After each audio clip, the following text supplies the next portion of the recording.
Hello there, fruit baskets, and welcome back to another episode of the VAM.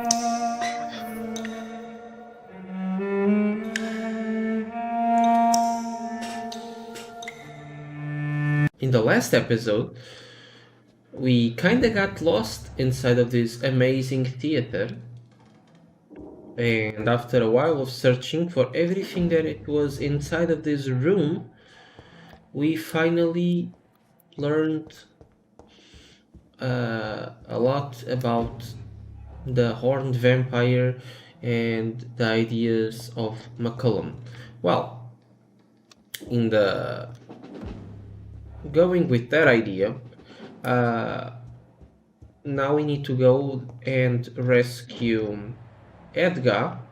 Edgar Swansea is inside of that room, but I just want to say that I'm not playing with my remote and I'm playing with my keyboard and mouse. So I'm sorry about that. Let's go. Edgar. Edgar, can you hear me? Jonathan, Oh, is it really you? Easy. Easy.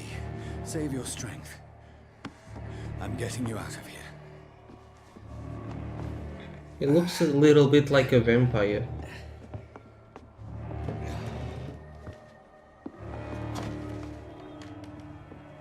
Don't try to spare me.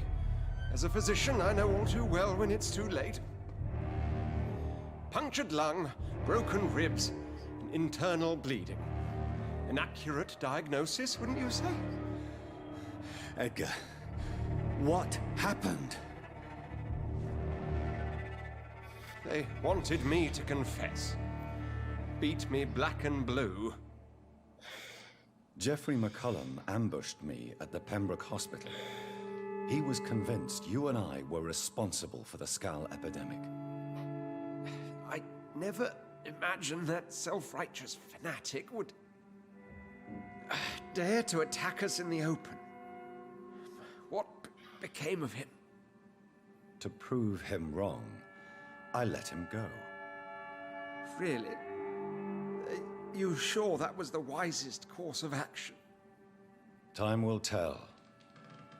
The most intriguing part of his accusation was that you and I were the pawns of some ancient vampire. William Marshall.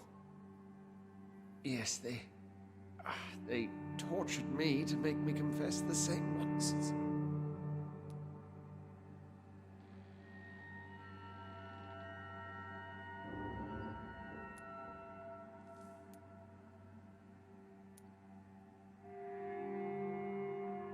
I think you're hiding something, Edgar. What do you mean? William Marshall, for example. You speak of him as if you know him. How is that? Jonathan, I cannot say I'm ready for another round of questions.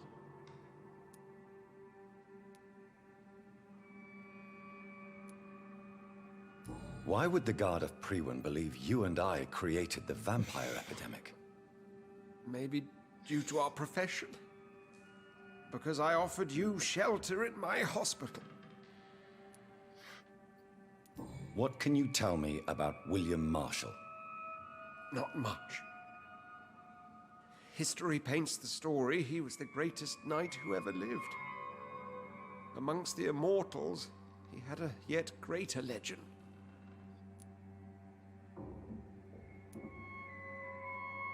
Why is the Guard of Priwen so obsessed with him? He was the only ancient vampire to escape the first great hunt launched by the Guard of Priwen in 1854. They believe he's an evil creature plotting his return. Why would he deserve such a reputation? I cannot say. The Brotherhood of St. Paul's Stole has next to no intelligence on him. All I know is that he's supposed to be the oldest of all the British vampires.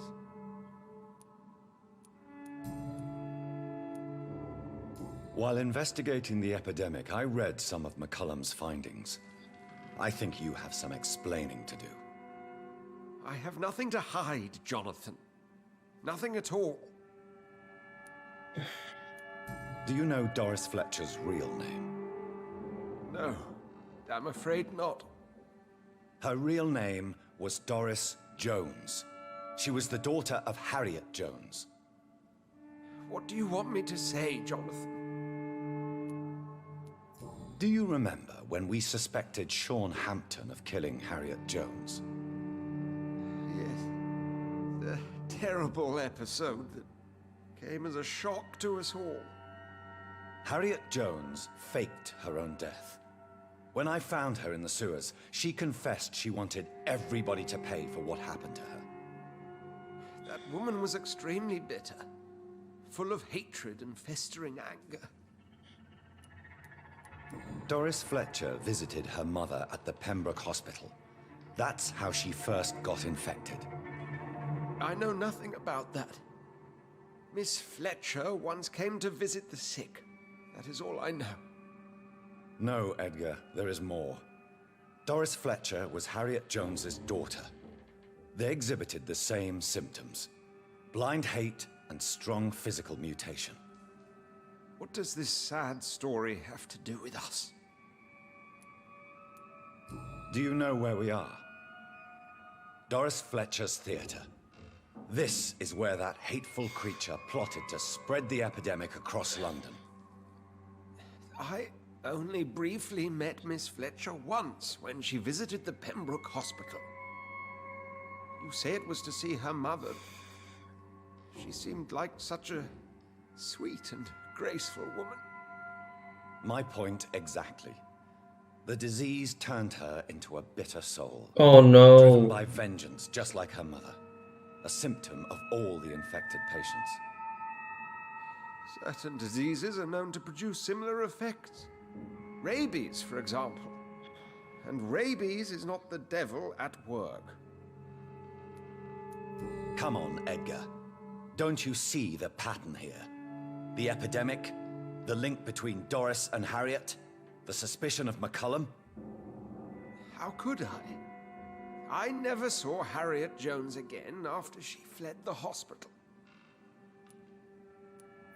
Doris and Harriet shared more than a hidden family bond. They were the embodiment of the epidemic and are linked to the Pembroke Hospital.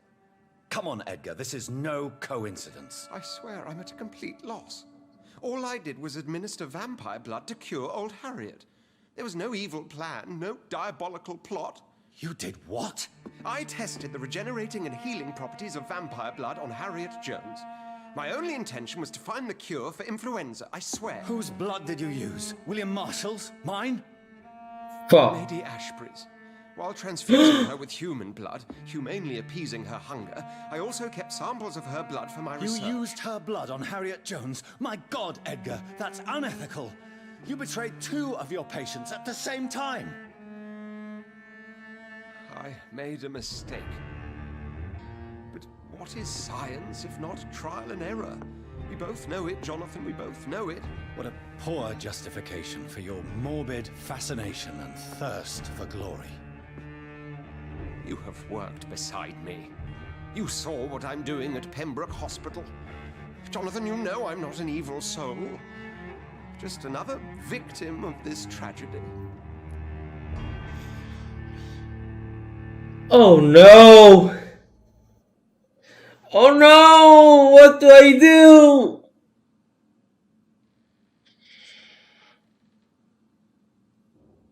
Man, I really like Swansea.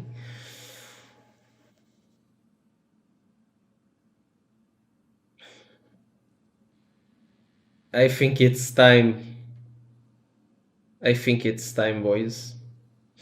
I think I'll turn him. No, Edgar, you are not going to die. Unless you want to. What do you mean? I can save you, Edgar. I can turn your broken body into one like mine. You truly would? After all I've done, after all that's been said, you would offer me this gift? I have no way of knowing which punishment would be worse, Edgar. But it is not for me to decide.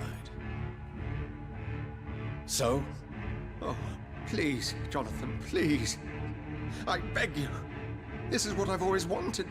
This is what I've always searched for. Very well, then. Prepare to die and be reborn. To face an eternity of guilt. I'm ready. Oh, indeed, I am ready.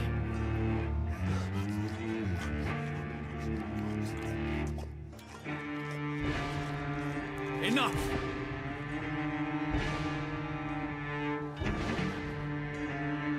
I never done this. It's so scary, but I love it.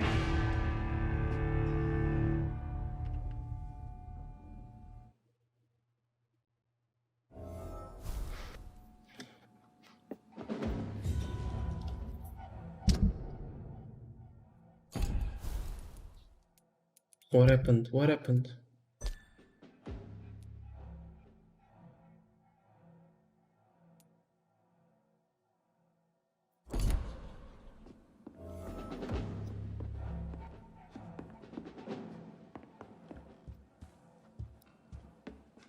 Should I have let him die? Oh god. Should I? Ah.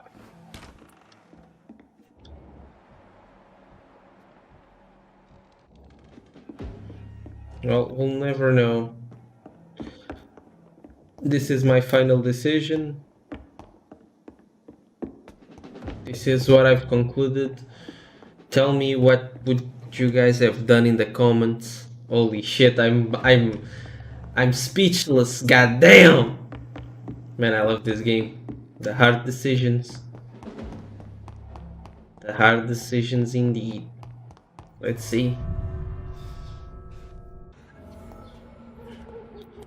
We'll see in time. So Harriet Jones became the original carrier when Edgar gave her vampire blood. I must tell Elizabeth. Is it this way? Yeah, this is the best way. Oh.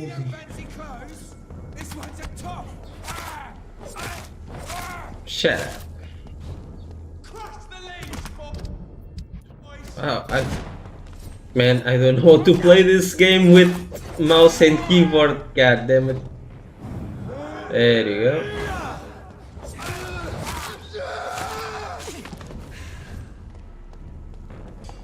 Oh, okay.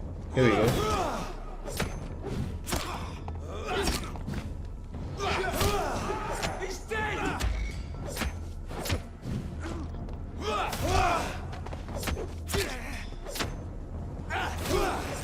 Come on. Oof. Holy crapper. I'm still thinking about what I did to Edgar. I think my idea behind it was not like, oh, I really like Edgar, so he should live. It was like, oh, you fucked up so bad, you're not going to die now. You need to come back and tell me, and you're going to help me fix this fucking problem. And once that happens, we will deal with the problem later. 3000 XP, so much XP. I have negative XP. Look at that. Is that even possible? I mean, I guess the guys that make the game, I don't really... Quicksilver Studios, I think. They thought about it like, oh, and what about if the player doesn't have enough XP? We're not going to not give him a dialogue option if he's playing the game for the first time and doesn't know about, you know, it, and so I guess that's why we have negative experience. Elizabeth? What good fortune brings you back to me, Jonathan? Bad news, unfortunately. What is it, my dear? I'm afraid it's bad news, Elizabeth. The worst, actually. Please, speak up. Edgar is no longer in McCullum's grasp.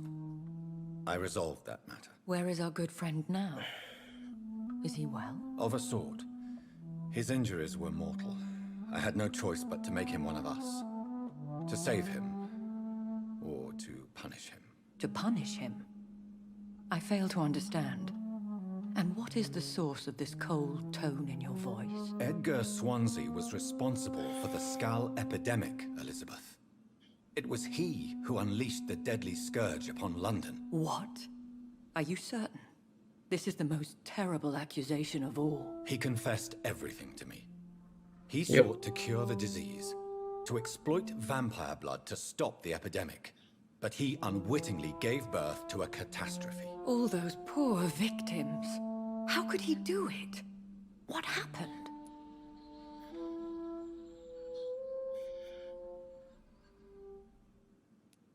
Edgar gave no heed to ethics. His theory could have been proven to be correct, but he abused the confidence of his patients to test it. I must say I'm shocked, Jonathan. Who would have thought it? And the poor patient. Let me guess. It was Harriet Jones, was it not? Yes. That explains how Doris Fletcher was infected, and how she became an Icor. She secretly visited her mother at Pembroke. Then we have no choice. We must act quickly, Jonathan. We must return to the sewers and put an end to the threat poor Harriet embodies. I have one more matter to discuss with you. Harriet Jones was the primary Yep. cause, but...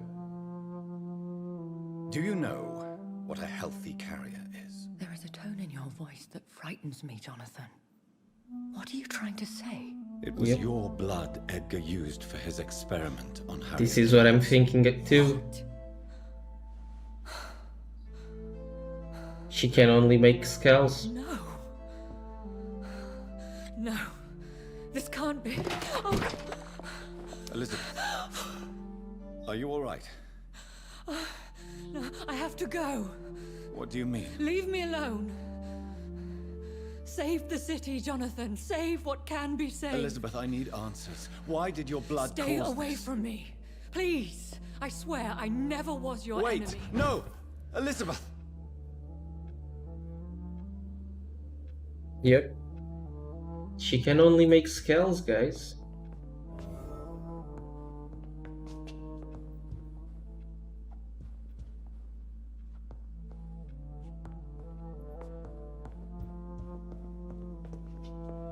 Oh boy, we have so much to do. We need to go back to Lord Redgrave, Jeffrey McCollum, and then back to the old morgue. Oh boy.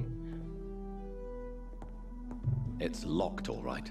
Why is there painting of me? What the hell? She was getting a painting of me. Holy crapperoni, boys. Well, this was certainly an intense episode. I hope you guys have enjoyed. If you did, you already know what to do. Comment, like, and subscribe. And as always, my name is Corvo. I love you, and I hope you have a wonderful night.